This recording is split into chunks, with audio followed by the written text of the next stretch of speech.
மோடி அவர்கள், பாரத பிரதமர் திரு மோடி அவர்கள் சென்னைக்கு வந்த பொழுது வெள்ளை குடை பிடித்தார் ஸ்டாலின். எதிர்கட்சியா இருக்கும் போது கருப்பு விடுறார். திரு ஸ்டாலின் ஆளுங்கட்சியா வந்த பிறகு வெள்ளை குடை பிடிக்கிறார் பிரதமருக்கு. இதுதான் ஸ்டாலினுடைய இரட்டை வேடம். ஸ்டாலின் அவர்களே ஆளுகின்ற நிலை வருகின்ற பொழுது ஒரு நிலைப்பாடு, எதிர்கட்சியாக இருக்கின்ற ஒரு நிலைப்பாடு, இரட்டை வேடம் போடுகின்ற கட்சி திமுக கட்சி என்பதை நாட்டு மக்கள் அறிவார்கள். சிந்திச்சு பாருங்க.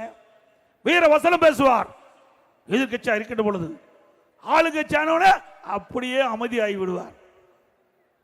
இன்றைக்கு 39 நாடாளுமன்றங்கள் திமுக கூட்டணி கட்சி சேர்ந்தவர்கள் தேர்ந்தெடுக்கப்பட்டு இன்றைக்கு நாடாளுமன்றத்தில் இருக்கின்றார்கள். தேர்தல் நேரத்தில் கொடுக்கப்பட்ட வாக்குறுதி, திராவிட முன்னேற்ற கழகம் ஆட்சிக்கு வந்தா நீட் தேர்வு ரத்து செய்யப்படும் என்று அறிவிப்பை வெளியிட்டீங்க. செஞ்சாங்களா?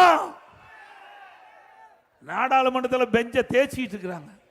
ஒரு நாளாவது இந்த நீட் தேர்வுக்கு விலக்கு அளிப்பதற்காக நாடாளுமன்றத்தில் குரல் கொடுத்து இந்த நாடாளுமன்றத்தை ஒத்தி வைத்த வரலாறை இவர்கள் செய்தார்களா? இல்ல. ஆக தேர்தல் நேரத்தில் வீரவசனம் பேசுவாங்க, மக்களை ஏமாற்றி வாக்குகளை பெற்று ஆட்சிக்கு பிறகு கொடுக்கப்பட்ட வாக்குறுதியை காட்டிலே பறக்க விட்டுவார்கள். ஆக இப்படிப்பட்ட ஒரு கட்சி தான் திமுக கட்சி. ஆனா அண்ணா திமுக அப்படி அல்ல.